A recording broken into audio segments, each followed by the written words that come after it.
Avec plus de 8 millions de décès chaque année, le cancer est l'une des principales causes de mortalité dans le monde. Le cancer, également appelé tumeur maligne, regroupe des pathologies qui se développent lorsque des cellules anormales commencent à proliférer de manière incontrôlable. Il se présente généralement sous la forme d'une masse solide formée d'un amas de cellules cancéreuses que l'on appelle la tumeur.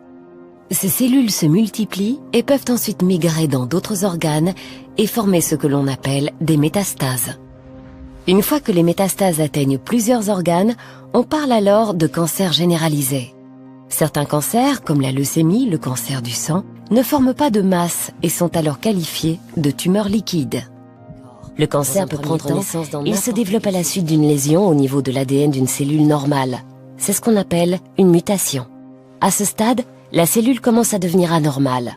Dans la grande majorité des cas, la cellule reconnaît elle-même ces mutations, les répare ou s'autodétruit par mort cellulaire programmée. La cellule cancéreuse va produire de nouvelles molécules à sa surface qu'on appelle antigènes tumoraux et qui vont la différencier des cellules normales. La cancéreuse prolifère jusqu'à former une tumeur composée non seulement de cellules transformées, mais également de cellules normales qui protègent et collaborent avec les cellules cancéreuses. Progressivement, les cellules cancéreuses parviennent à entraîner la formation de nouveaux vaisseaux sanguins qui irrigueront la tumeur et l'alimenteront en oxygène et en nutriments. Heureusement, notre système immunitaire est composé d'un certain nombre de cellules capables de combattre et de vaincre naturellement les cellules cancéreuses. Le cancer peut être traité par chirurgie, chimiothérapie, radiothérapie, immunothérapie, traitement avec des anticorps monoclonaux ou d'autres méthodes.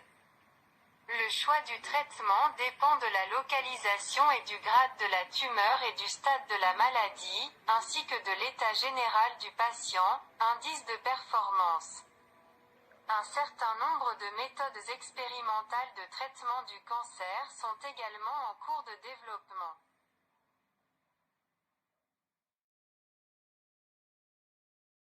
L'objectif du traitement est l'élimination complète du cancer sans endommager le reste du corps. Parfois, cela peut être réalisé par chirurgie. Mais la tendance du cancer à envahir les tissus voisins ou à se propager à des sites distants par des métastases microscopiques limite souvent son efficacité. La chimiothérapie a également une efficacité souvent limitée à la quantité de toxicité qu'elle provoque sur d'autres tissus du corps. Les radiations peuvent également endommager les tissus normaux. 1. Étant donné que le cancer fait référence à une classe de maladies, 2, 3. Il est peu probable qu'il y ait jamais un seul remède contre le cancer. Tout comme il n'y aura pas un seul remède contre toutes les maladies infectieuses. On pensait auparavant que les inhibiteurs de l'angiogenèse avaient le potentiel d'agir comme un remède magique pour de nombreux types de cancers, mais ce n'était pas le cas dans la pratique. 4.